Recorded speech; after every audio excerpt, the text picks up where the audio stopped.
പ്രഭാഷകൻ അധ്യായം 47. ദാവീദ്. അവനുശേഷം ദാവീദിന്റെ നാളുകളിൽ നാഥാൻ പ്രവചനം നടത്തി. സമാധാന ബലിയിൽ വിശിഷ്ടമായ കൊഴുപ്പെന്ന പോലെ ഇസ്രായേൽ ജനത്തിൽ നിന്ന് ദാവീദ് തിരഞ്ഞെടുക്കപ്പെട്ടു. അവൻ കോലാട്ടിൻ കുട്ടികളോടുകൂടെ എന്ന പോലെ സിംഹങ്ങളുമായും ചെമ്മരി ആട്ടിൻകുട്ടികളോടുകൂടെ എന്ന പോലെ കരടികളുമായും കളിയാടി. അവൻ യൗവനത്തിൽ കവിണയിൽ കല്ലു ചേർത്ത് കരമുയർത്തിയപ്പോൾ ഗോലിയാത്തിന്റെ അഹങ്കാരം തകർത്തില്ലേ? ആ മല്ലനെ കൊന്ന് അവൻ ജനത്തിന്റെ അപമാനം നീക്കിയില്ലേ?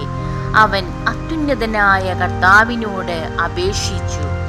തന്റെ ജനത്തിന്റെ ശക്തി വർദ്ധിപ്പിക്കുന്നതിന് വേണ്ടി ഒരു യുദ്ധവീരനെ കൊല്ലുന്നതിന് അവിടുന്ന് അവന്റെ വലത്തുകരം ശക്തമാക്കി. 10,000ങ്ങളുടെ മേൽ വിജയം വരിച്ചവനെന്ന് ആർത്തു വിളിച്ചുകൊണ്ട് അവർ അവനെ മഹത്വത്തിന്റെ കിരീടം അണിയിച്ചു. കർത്താവിന്റെ അനുഗ്രഹങ്ങളെ പ്രതി അവർ അവനെ സ്തുതിച്ചു. ചുറ്റുമുള്ള ശത്രുക്കളെ അവൻ തുടച്ചു മാറ്റി. എതിരാളികളായ ഫിലിസ്തരെ അവൻ നശിപ്പിച്ചു. ഇന്നും അവർ ശക്തിയറ്റവരായി കഴിയുന്നു. തന്റെ എല്ലാ പ്രവൃത്തികളിലും അവൻ അത്യുന്നതന്റെ മഹത്വം പ്രകീർത്തിച്ച് പരിശുദ്ധനായ ദൈവത്തിന് കൃതജ്ഞതയർപ്പിച്ചു. അവൻ പൂർണ്ണ ഹൃദയത്തോടെ സ്രഷ്ടാവിനെ സ്നേഹിക്കുകയും അവിടത്തേക്ക് സ്തുതി പാടുകയും ചെയ്തു. ബലിപീഠത്തിനു മുൻപിൽ മധുരമായ ഗാനം ആലപിക്കുവാൻ അവൻ ഗായക സംഘത്തെ നിയോഗിച്ചു. അവൻ ഉത്സവങ്ങൾക്ക് മനോഹാരിത പകരുകയും അവയുടെ കാലം നിശ്ചയിക്കുകയും ചെയ്തു. അവർ ദൈവത്തിന്റെ വിശുദ്ധനാമത്തെ സ്തുതിച്ചപ്പോൾ അവരുടെ സ്തുതിഗീതങ്ങളാൽ ഉദയത്തിന് മുമ്പ് തന്നെ വിശുദ്ധ സ്ഥലം മുഖരിതമായി. കർത്താവ് അവന്റെ പാപം നീക്കിക്കളയുകയും അവന്റെ അധികാരം എന്നേക്കും ഉറപ്പിക്കുകയും ചെയ്തു. അവിടുന്ന് അവന് രാജ്യത്വവും ഇസ്രായേലിൽ മഹത്വത്തിന്റെ സിംഹാസനവും ഉടമ്പടി വഴി നൽകി. സോളമൻ. ബുദ്ധിമാനായ ഒരു പുത്രൻ അവന് പിൻഗാമിയായി. അവൻ നിമിത്തം പുത്രന്റെ ജീവിതം സുരക്ഷിതമായി. സോളമന്റെ ഭരണകാലം സമാധാനപൂർണമായിരുന്നു. ദൈവം അവന് എല്ലായിടത്തും സമാധാനം നൽകി. അവിടുത്തെ നാമത്തിൽ അവൻ ഒരു ആലയം നിർമ്മിച്ചു. എന്നും നിലനിൽക്കുന്ന ഒരു വിശുദ്ധ സ്ഥലം ഒരുക്കി. യൗവനത്തിൽ തന്നെ നീ എത്ര ജ്ഞാനിയായിരുന്നു! നിന്റെ വിജ്ഞാനം നദി പോലെ കവിഞ്ഞൊഴുകി. നിന്റെ ജ്ഞാനം ലോകമാസകലം വ്യാപിച്ചു. അതിനെ നീ ഉപമകളും സൂക്തങ്ങളും കൊണ്ട് നിറച്ചു. നിന്റെ പ്രശസ്തി വിദൂര ദ്വീപുകളിലെത്തി.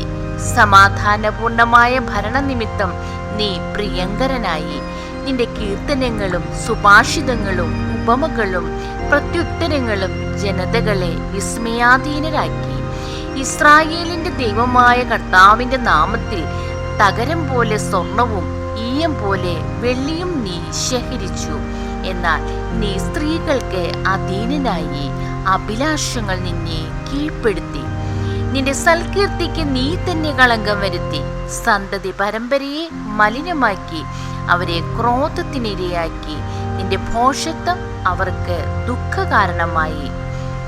അങ്ങനെ രാജ്യം വിഭജിക്കപ്പെട്ടു. എഫ്രായിമിൽ നിന്ന് ഉദ്ധതമായ ഒരു രാജ്യം ഉയർന്നു വന്നു.